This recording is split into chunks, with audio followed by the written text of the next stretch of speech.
Active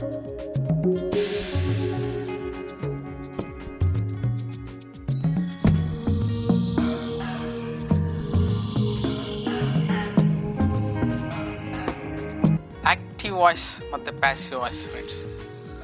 ಸಾಮಾನ್ಯ ನೀವು students ಆಗಿದ್ದಾಗ ಹೇಗೆ ಅದನ್ನು ಚೇಂಜ್ ಮಾಡಬೇಕು ಆ್ಯಕ್ಟಿವ್ ವಾಯ್ಸಿಂದ ಪ್ಯಾಸಿವ್ ವಾಯ್ಸ್ಗೆ ಅಂತ ತಿಳ್ಕೊಂಡ್ರಿ. ಆ್ಯಕ್ಚುಲಿ ಆ್ಯಕ್ಟಿವ್ ವಾಯ್ಸ್ ಅಂದರೆ ಏನು? ಆ್ಯಕ್ಟರ್, ಕ್ರಿಯೆ ಮಾಡುವವನ ಬಗ್ಗೆ ಹೇಳೋವಂಥದ್ದು ಇಲ್ಲಿ ಆ್ಯಕ್ಟಿವ್ ವಾಯ್ಸ್. ಪ್ಯಾಸಿವ್ ವಾಯ್ಸ್ ಅಂದರೆ ನಾವು ಕ್ರಿಯೆನ ಯಾವುದ್ರ ಮೇಲೆ ಪ್ರಯೋಗ ಮಾಡಿರ್ತೀವಿ ಅದ್ರ ಬಗ್ಗೆ ಹೇಳೋವಂಥದ್ದು ಇಲ್ಲಿ ಪ್ಯಾಸಿವ್ ವಾಯ್ಸ್. ಪ್ಯಾಸಿವ್ ಅಂದರೆ ನಿಜವಾದ ಅರ್ಥ ನಿಷ್ಕ್ರಿಯ. ಒಂದು ವಾಕ್ಯದಲ್ಲಿ ಆಬ್ಜೆಕ್ಟ್ನ ಬಳಸಿ ನಾವು ವಾಕ್ಯ ಮಾಡಿದ್ರೆ ಅದನ್ನು ಇಲ್ಲಿ ಪ್ಯಾಸಿವ್ ವಾಯ್ಸ್ ಅಂತ ಹೇಳ್ತಾರೆ. ಕ್ರಿಯಾಪದದಲ್ಲಿ ಎರಡು ಥರದ ಕ್ರಿಯಾಪದಗಳಿದೆ. ಒಂದು ಟ್ರಾನ್ಸಿಟಿವ್ ವರ್ಬ್ ಮತ್ತು ಇನ್ನೊಂದು ಇಂಟ್ರಾನ್ಸಿಟಿವ್ ವರ್ಬ್. ಟ್ರಾನ್ಸಿಟಿವ್ ವರ್ಬ್ ಅಂದರೆ ಒಂದು ಕ್ರಿಯೆಯನ್ನು ನಾವು ಇನ್ನೊಂದ್ರ ಮೇಲೆ ಪ್ರಯೋಗ ಮಾಡ್ಬೋದು. ಉದಾಹರಣೆಗೆ ನಾನು ಈ ಕಂಬವನ್ನು ಹೊಡೆದೆ, ಅದು ಇನ್ನೊಬ್ಬರ ಮೇಲೆ ಪ್ರಯೋಗ ಮಾಡೋಂಥದ್ದು. ಆದರೆ ಇನ್ನೊಂದು ಥರದ ಕ್ರಿಯಾಪದ ಇದ್ದಾವೆ, ಅದನ್ನು ನಾವು ಇನ್ನೊಬ್ಬರ ಮೇಲೆ ಪ್ರಯೋಗ ಮಾಡೋಕ್ಕೆ ಆಗಲ್ಲ. ಉದಾಹರಣೆಗೆ ಮಲಗುವಂಥದ್ದು ಅಥವಾ ನಗುವಂಥದ್ದು ಅಥವಾ ಉಸಿರನ್ನ ಹೇಳ್ಕೊಳ್ಳೋವಂಥದ್ದು, ಈ ಥರದ ಕ್ರಿಯಾಪದಗಳು ಇವುಗಳನ್ನ ಇಂಟ್ರಾನ್ಸಿಟಿವ್ ವರ್ಬ್ ಅಂತ ಹೇಳ್ತಾರೆ. ಅಕಸ್ಮಾತ್ ಆ ವಾಕ್ಯದಲ್ಲಿ ಇಂಟ್ರಾನ್ಸಿಟಿವ್ ವರ್ಬ್ಸ್ ಇದ್ದರೆ ಆ ವಾಕ್ಯನ ನಾವು ಆ್ಯಕ್ಟಿವ್ ವಾಯ್ಸಿಂದ ಪ್ಯಾಸಿವ್ ವಾಯ್ಸ್ಗೆ ಚೇಂಜ್ ಮಾಡೋಕ್ಕಾಗಲ್ಲ. ಆ್ಯಕ್ಟಿವ್ ವಾಯ್ಸ್ ಅಂದರೆ ಕ್ರಿಯೆಯನ್ನು ಯಾರು ಮಾಡ್ತಾರೆ ಅವ್ರ ಬಗ್ಗೆ ಹೇಳಿದ್ರೆ ಇಲ್ಲಿ ಆ್ಯಕ್ಟಿವ್ ವಾಯ್ಸ್ ಆಗುತ್ತೆ. ಉದಾಹರಣೆಗೆ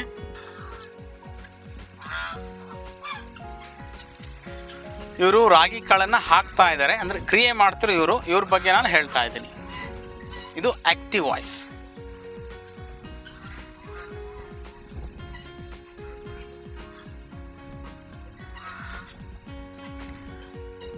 ರಾಗಿ ಕಾಳನ್ನು ಹಾಕಾಯಿತು, ಕ್ರಿಯೆ ಮಾಡಿದವರು ಬೇರೆಯವರು, ಆದರೆ ನಾವು ರಾಗಿ ಕಾಳು ಬಗ್ಗೆ ಮಾತ್ರ ಮಾತಾಡ್ತಾ ಇದ್ವಿ. ಇದು ಇಲ್ಲಿ ಪ್ಯಾಸಿವ್ ವಾಯ್ಸ್. ಪ್ಯಾಸಿವ್ ಅಂದರೆ ರಾಗಿ ಕಾಳು ಏನು ಕೆಲಸನ ಇಲ್ಲಿ ಮಾಡಲಿಲ್ಲ, ಅದಕ್ಕೆ ಈ ವಾಕ್ಯನ ಪ್ಯಾಸಿವ್ ವಾಯ್ಸ್ ಅಂತ ಹೇಳೋವಂಥದ್ದು. ರಾಗಿ ಕಾಳನ್ನು ಹಾಕಾಯಿತು.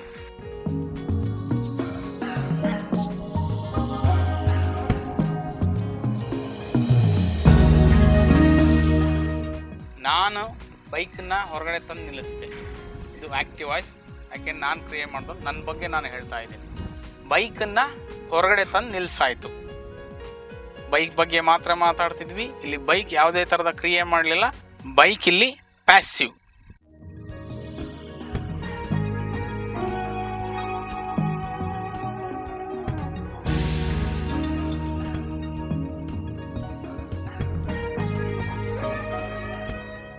ಇವನು ಮರನ ಹತ್ತದ, ಇವನು ಕ್ರಿಯೆ ಮಾಡಿದ್ದು ಆ್ಯಕ್ಟಿವ್ ವಾಯ್ಸ್. ಮರನ ಹತ್ತಾಯಿತು, ಇದು ಪ್ಯಾಸಿವ್ ವಾಯ್ಸ್. ಮರದ ಬಗ್ಗೆ ಮಾತ್ರ ಮಾತಾಡ್ತಿದ್ವಿ, ಮರ ಇಲ್ಲಿ ಯಾವುದೇ ಥರದ ಕೆಲಸನ ಮಾಡಿಲ್ಲ. ಪ್ಯಾಸಿವ್ ವಾಯ್ಸ್ನ ಬಳಸಿ ಮಾತಾಡೋದನ್ನು ಅಭ್ಯಾಸ ಮಾಡಿ. ಪ್ಯಾಸಿವ್ ವಾಯ್ಸ್ನಲ್ಲಿ ಅದು ಯಾವುದೇ ಟೆನ್ಸ್ ಇರ್ಬೋದು ಅಥವಾ ಯಾವುದೇ ಟೈಮ್ ಇರ್ಬೋದು, ಎಲ್ಲೂ ಕೂಡ ING ವರ್ಬ್ ಆಗಲಿ ಅಥವಾ ಪ್ರೆಸೆಂಟ್ ವರ್ಬ್ ಆಗಲಿ ಅಥವಾ ಪಾಸ್ಟ್ ವರ್ಬ್ ಆಗಲಿ ಬಳಕೆ ಆಗೋದೇ ಇಲ್ಲ. ಎಲ್ಲ ಕಡೆ ಕೂಡ ಬರೀ ಪಾಸ್ಟ್ ಪಾರ್ಟಿಸಿಪಲ್ ವರ್ಬ್ ಮಾತ್ರ ಬಳಕೆ ಆಗುತ್ತೆ. ಮತ್ತು ಪಾಸ್ಟ್ ಪಾರ್ಟಿಸಿಪಲ್ ವರ್ಬ್ ಬಳಕೆ ಮಾಡಬೇಕಾದ್ರೆ ಆಯಾ ಟೈಮಿಗೆ ತಕ್ಕಂತೆ ನಾವು ಹೆಲ್ಪಿಂಗ್ ವರ್ಬ್ಗಳನ್ನ ಬಳಸಬೇಕು. ಹೆಲ್ಪಿಂಗ್ ವರ್ಬ್ಗಳು am, are, is, has been, have been, was, were, will be or shall be, will have been or shall have been. ಇಲ್ಲಿ ಕಂಟಿನ್ಯೂಸ್ ಟೈಮ್ ಬಂದಾಗ ING ವರ್ಬ್ನ ಬದಲಾಗಿ ನೀವು ಬೀಯಿಂಗ್ ಅನ್ನೋ ಪದನ ಬಳಸಬೇಕು. ಪ್ರೆಸೆಂಟ್ ಕಂಟಿನ್ಯೂಸ್ ಟೈಮ್ ಮತ್ತು past continuous time passive voice ಮಾತ್ರ ಇದೆ. Future continuous time passive voice ಇಲ್ಲ.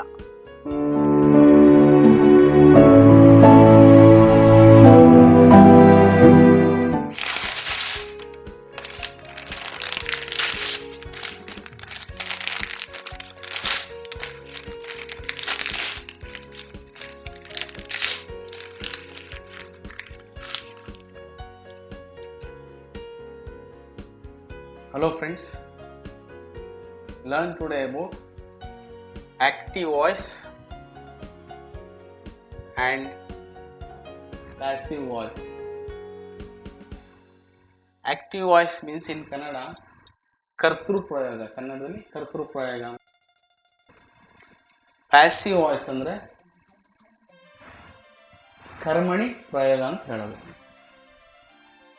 Friends, what ever I have taught so for, everything is in active voice. ಇಲ್ಲಿವರೆಗೆ ನಾನು ಏನೇನು ಮಾಡಿದ್ದೀನಿ ನಿಮಗೆ ಅದೆಲ್ಲವೂ ಕೂಡ ಆ್ಯಕ್ಟಿವ್ ವಾಯ್ಸ್ನಲ್ಲೇ ಇರುವಂಥದ್ದು.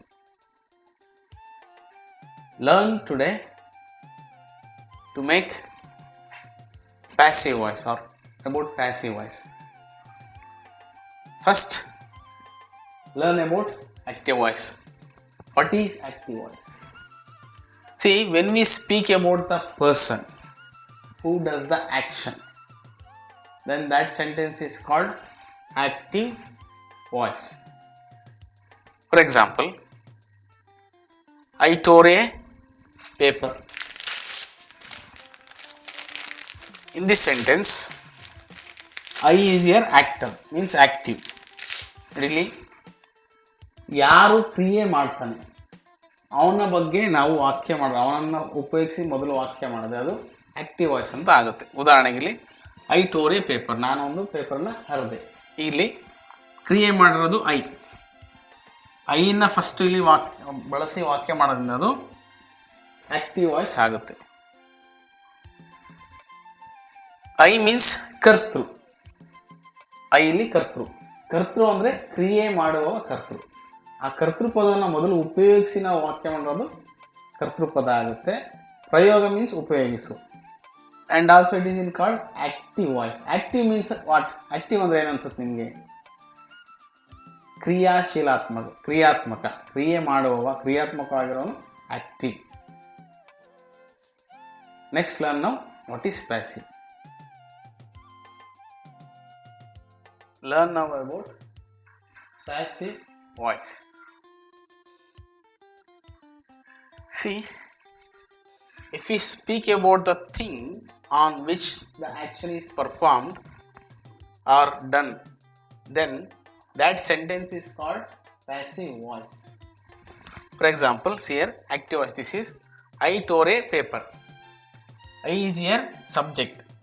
Subject means kartru pada. The person who does the action. ಯಾರು ಕ್ರಿಯೆ ಮಾಡ್ತಾನೆ ಅವನು ಕರ್ತೃ. And tore is your verb, ಕ್ರಿಯೆ, ಹರಿದದ್ದು ಒಂದು ಕ್ರಿಯೆ. A paper is object. ಕ್ರಿಯೆ ನಾನು ಈ ಪೇಪರ್ ಮೇಲೆ ಪ್ರಯೋಗ ಮಾಡಿದೆ. So this paper is your object. ಇದು ಕರ್ಮಪದ. This is in active voice. Here I said about paper first. ಇಲ್ಲಿ ನಾನು ಪೇಪರ್ ಬಗ್ಗೆ ಮೊದಲು ಹೇಳ್ತಾ ಇದ್ದೀನಿ. ಅಂದರೆ ಆಬ್ಜೆಕ್ಟ್ ಪದ, ಕರ್ಮಪದವನ್ನು ಮೊದಲು ಬಳಸಿ ವಾಕ್ಯ ಮಾಡ್ತಾ ಇದ್ದೀನಿ. ಅದಕ್ಕೆ ಇದನ್ನು ನಾವು ಕರ್ಮಣಿ ಪ್ರಯೋಗ. ಕರ್ಮಪದವನ್ನು ಮೊದಲು ಬಳಸಿ ವಾಕ್ಯ ಮಾಡೋದು ಕರ್ಮಣಿ ಪ್ರಯೋಗ ಅಂತ ಆಗುತ್ತೆ. That is in English passive voice. Friends, observe 1-2 minutes, pause your TV and observe this once again for 2 minutes and understand. Friends, again I say, active voice means ಕರ್ತೃ ಪ್ರಯೋಗ. ಕ್ರಿಯೆ ಮಾಡುವವನ ಬಗ್ಗೆ ನಾವು ಮೊದಲು ವಾಕ್ಯ ರಚನೆ ಮಾಡಿ ಹೇಳಿದ್ರೆ ಅದು ಆ್ಯಕ್ಟಿವ್ ವಾಯ್ಸ್ ಆಗುತ್ತೆ.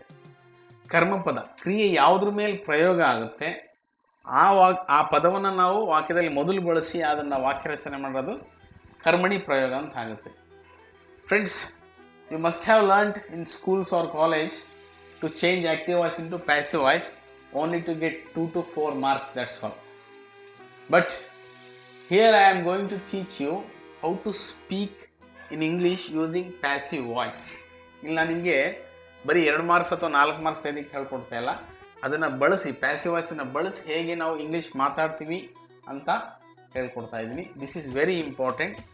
Around we speak 40% in passive voice in Kannada and also in English. Now friends, learn one more thing. Subject of the active voice, AV means active voice. Subject of the active voice will become object of the passive voice. Here, this is subject.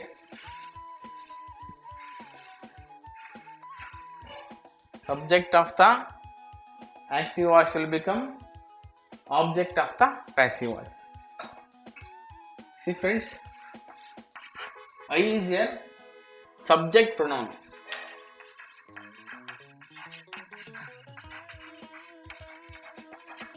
Me is object pronoun of I. Friends, now object of the active voice will become subject of the passive voice. Friends, active ವಾಯ್ಸ್ನ subject ಪದ ಅದನ್ನು ನಾವು passive voice ಮಾಡಿದಾಗ object ಪದ ಆಗುತ್ತೆ. ನೋಡಿ, ಅಲ್ಲಿರೋಂತಹ subject ಪದ ಇಲ್ಲಿ ಬಂದಾಗ ಅದು ಆಬ್ಜೆಕ್ಟ್ ಪದ ಆಗಿದೆ. ಹೇಗೆ ಅಂದರೆ ಮೀ ಅನ್ನೋಂಥದ್ದು ಆಬ್ಜೆಕ್ಟ್ ಪ್ರೊನೌನ್, ಅದಕ್ಕೆ ಸಬ್ಜೆಕ್ಟ್ ಪ್ರೊನೌನ್ ಐ ಅಂತ ಬರುತ್ತೆ. ಇದು ನಾವು ಆಕ್ಟಿವ್ ವಾಯ್ಸಿಂದ ಪ್ಯಾಸಿವ್ ವಾಯ್ಸಿಗೆ ಚೇಂಜ್ ಮಾಡಿದಾಗ ಬರುತ್ತೆ. ಹಾಗೆಯೇ ಆಕ್ಟಿವ್ ವಾಯ್ಸ್ನ ಆಬ್ಜೆಕ್ಟ್ ಪದ ಅಂದರೆ ಕರ್ಮಪದ ಪ್ಯಾಸಿವ್ ವಾಯ್ಸ್ ಮಾಡಿದಾಗ ಅದು ಸಬ್ಜೆಕ್ಟ್ ಪದ ಆಗಿ ಬದಲಾಗುತ್ತೆ. This is very important. ಈ ಆಬ್ಜೆಕ್ಟ್ ಮತ್ತು ಸಬ್ಜೆಕ್ಟ್ ಅನ್ನೋದು ತುಂಬ ಬಹಳ ಮುಖ್ಯವಾಗಿರೋಂಥ ವಿಚಾರ ಇಲ್ಲಿ passive ವಾಯ್ಸ್ನಲ್ಲಿ.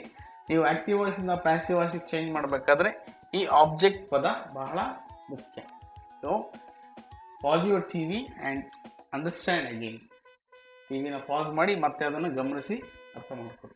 Friends, to change active voice into passive voice there must be at least minimum 3 words. See friends, this is sentence of active voice. Here there are 3 words. One, this is subject. Second one, this is verb. And this is object. This sentence can be changed into passive voice. A paper was torn by me. Friends, when we change active voice into passive voice to say by whom the performance action is performed, you have to use here by to show the person. Okay. Friends, if there is no object in the sentence here, if there is no object in the sentence, then that sentence cannot be changed into passive voice. See here, this is active voice. I tore. It is a verb. Sorry, this is verb and this is subject. But there is no object in the sentence. So this sentence cannot be changed into passive voice. ನಾವು active voice ಇಂದ passive voice ಮಾಡಬೇಕು ಅಂದರೆ minimum ಅಲ್ಲಿ 3 ಪದಗಳು ಇರಲೇಬೇಕು. ನೋಡಿ, ಅದು ಒಂದು ಸಬ್ಜೆಕ್ಟ್ ಪದ, ಇನ್ನೊಂದು ವರ್ಬ್ ಕ್ರಿಯಾಪದ, ಇನ್ನೊಂದು ಆಬ್ಜೆಕ್ಟ್ ಕರ್ಮಪದ. ಈ ಥರ ಇದ್ದರೆ ನಾವು ಅದನ್ನು ಆಕ್ಟಿವ್ ವಾಯ್ಸಿಂದ ಪ್ಯಾಸಿವ್ ವಾಯ್ಸಿಗೆ ಚೇಂಜ್ ಮಾಡ್ಬೋದು. ಆದರೆ ಆ ವಾಕ್ಯದಲ್ಲಿ ಬರೀ 2 ಪದ ಅಂದರೆ ಆಬ್ಜೆಕ್ಟ್ ಇಲ್ಲ ಅಂದರೆ ಆ ವಾಕ್ಯದಲ್ಲಿ, ಆಗ ಆ ವಾಕ್ಯನ ಆಕ್ಟಿವ್ ವಾಯ್ಸಿಂದ ಪ್ಯಾಸಿವ್ ವಾಯ್ಸಿಗೆ ಚೇಂಜ್ ಮಾಡೋಕ್ಕಾಗಲ್ಲ. ಫಾರ್ ಎಕ್ಸಾಂಪಲ್ ನೋಡಿ, ಐ ಟೋರ್, ನಾನು ಹರಿದೆ ಅಂತ ಇದೆ, ಅದು ಆಕ್ಟಿವ್ ವಾಯ್ಸ್. ಅದು ಏನನ್ನ, ದರ್ ಇಸ್ ನೋ ಆಬ್ಜೆಕ್ಟ್, ಅಲ್ಲಿ ಆಬ್ಜೆಕ್ಟ್ ಪದ ಇಲ್ಲ, ಕರ್ಮ ಪದ ಇಲ್ಲ, ಹಾಗಾಗಿ ಆ ವಾಕ್ಯನ ನಾವು ಪ್ಯಾಸಿವ್ ವಾಯ್ಸಿಗೆ ಚೇಂಜ್ ಮಾಡೋಕ್ಕಾಗಲ್ಲ. Friends, you have understood. If there is no object in the sentence, that sentence cannot be changed into passive voice. ನಿಮ್ಗೆ ಈಗ ಅರ್ಥ ಆಯಿತು, ಆಬ್ಜೆಕ್ಟ್ ಪದ ಇಲ್ಲ ಅಂದರೆ ಆಕ್ಟಿವ್ ವಾಯ್ಸಿಂದ ನಾವು ಪ್ಯಾಸಿವ್ ವಾಯ್ಸಿಗೆ ಚೇಂಜ್ ಮಾಡೋಕ್ಕಾಗಲ್ಲ ಅಂತ. But friends, sometime there will never be an object if there is intransitive verb in the sentence. Do you know what is intransitive verb? What is intransitive verb? Pause your TV and think and say. Friends, transitive means what? In Kannada, transfer, you can consider as transfer. Transfer ಅಂದರೆ ಏನು? ವರ್ಗಾಯಿಸು. ಒಂದು ಕ್ರಿಯೆಯನ್ನು ನಾವು ಇನ್ನೊಂದು ವಸ್ತು ಅಥವಾ ವ್ಯಕ್ತಿ ಮೇಲೆ ನಾವು ಆ ಕ್ರಿಯೆನ ಪ್ರಯೋಗ ಮಾಡೋಕ್ಕೆ ಸಾಧ್ಯ ಆದರೆ ಅದನ್ನು ಟ್ರಾನ್ಸಿಟಿವ್ ವರ್ಬ್ ಅಂತ ಹೇಳ್ತೀವಿ. If it is not possible, ಒಂದು ಕ್ರಿಯೆಯನ್ನು ನಾವು ಇನ್ನೊಂದು ವಸ್ತು, ವ್ಯಕ್ತಿ ಅಥವಾ ಯಾವುದೋ ಒಂದು ವಿಚಾರದ ಮೇಲೆ ನಾವು ಪ್ರಯೋಗ ಮಾಡೋಕ್ಕಾಗಲ್ಲ ಅಂದಾಗ ಅದು intransitive verb. For example, C friends, I sleep ಅಂದರೆ ನಾನು ಮಲಗ್ತೀನಿ. ಆ ಮಲಗುವಂಥ ಕ್ರಿಯೆಯನ್ನು ನಾವು ಪ್ರಯೋಗ ಮಾಡೋಕ್ಕಾಗಲ್ಲ. ನಾವು ಬೆಡ್ ಮೇಲೆ ಮಲಗಿದ್ರು ಅದನ್ನು ಪ್ರಯೋಗ ಮಾಡೋಕ್ಕಾಗಲ್ಲ ಆ ಕ್ರಿಯೆನ. ಆ್ಯಂಡ್ ಶಿ ಡ್ರೀಮ್ಸ್, ಅವಳು ಕನಸು ಕಾಣ್ತಾಳೆ, ಅದನ್ನು ಯಾವುದ್ರ ಮೇಲಾದ್ರೂ ಪ್ರಯೋಗ ಮಾಡೋಕ್ಕಾಗತ್ತಾ? ಆ ಕ್ರಿಯೆನ ವರ್ಗಾಯಿಸೋಕ್ಕಾಗಲ್ಲ, ಇನ್ನೊಂದು ವಸ್ತು ಅಥವಾ ಇದು ವಿಚಾರದ ಮೇಲೆ ವರ್ಗಾಯಿಸೋಕ್ಕಾಗಲ್ಲ. ಹಿ ಲಾಫ್ಸ್ ಮೀನ್ಸ್ ಅವ್ರು ನಗ್ತಾರೆ. ನಗುವಂಥ ಕ್ರಿಯೆ ನಾವು ಇನ್ನೊಂದು ವಸ್ತು ಅಥವಾ ವ್ಯಕ್ತಿ ಮೇಲೆ ಪ್ರಯೋಗ ಮಾಡೋಕ್ಕಾಗುತ್ತಾ? ನೋ. ಆ್ಯಂಡ್ ಐ ಕ್ರೈ, ನಾನು ಅಳ್ತೀನಿ, ಅಳುವಂಥ ಕ್ರಿಯೆನ ನಾನು ಯಾವುದ್ರ ಮೇಲೆ ಪ್ರಯೋಗ ಮಾಡೋಕ್ಕಾಗತ್ತಾ? ನೆವರ್.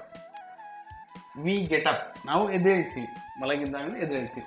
ಆ ಕ್ರಿಯೆ ನಾವು ಇನ್ನೊಂದು ಕ್ರಿಯೆ ಮೇಲೆ ಇನ್ನೊಂದು ವಸ್ತು ಅಥವಾ ವಿಚಾರ ಮೇಲೆ ಪ್ರಯೋಗ ಮಾಡೋಕ್ಕಾಗತ್ತಾ? ನೋಡಿ ಇಲ್ಲಿ ನಾನು ಪೇಪರ್ನ ಹರಿದಂಥ ಕ್ರಿಯೆ ಯಾವುದ್ರ ಮೇಲೆ ಪ್ರಯೋಗ ಮಾಡಿದೆ? ಪೇಪರ್ ಮೇಲೆ. ಸೊ ಹರಿಯುವಂಥದ್ದು ಇನ್ನೊಂದ್ರ ಮೇಲೆ ಪ್ರಯೋಗ ಮಾಡೋಕ್ಕಾಗತ್ತೆ, ಅದು ಟ್ರಾನ್ಸಿಟಿವ್ ವರ್ಬ್ ಅಂತ ಹೇಳಿ. Okay friends, if there are intransitive verbs in the sentence we cannot expect object in the sentence. ಇಲ್ಲಿ ಈ ವಾಕ್ಯಗಳಲ್ಲಿ ಎಲ್ಲವೂ ಕೂಡ ಇಂಟ್ರಾನ್ಸಿಟಿವ್ ವರ್ಬ್ಸ್ ಇದ್ದಾವೆ. ಅಲ್ಲಿ ಇಂಟ್ರಾನ್ಸಿಟಿವ್ ವರ್ಬ್ ಇದ್ದರೆ ಖಂಡಿತ ನಾವು ಅಲ್ಲಿ ಆಬ್ಜೆಕ್ಟ್ ಪದ ಬರೋಕ್ಕೆ ಸಾಧ್ಯನೇ ಇಲ್ಲ, ನಾವು ಅದನ್ನು ಊಹೆ ಕೂಡ ಮಾಡೋಕ್ಕಾಗಲ್ಲ. ಅಂಥ ಸಂದರ್ಭದಲ್ಲಿ ಆ ಒಂದು ವಾಕ್ಯ ನಾವು ಆ್ಯಕ್ಟಿವ್ ವಾಯ್ಸಿಂದ ಪ್ಯಾಸಿವ್ ವಾಯ್ಸಿಗೆ ಚೇಂಜ್ ಮಾಡೋಕ್ಕಾಗಲ್ಲ. Friends remember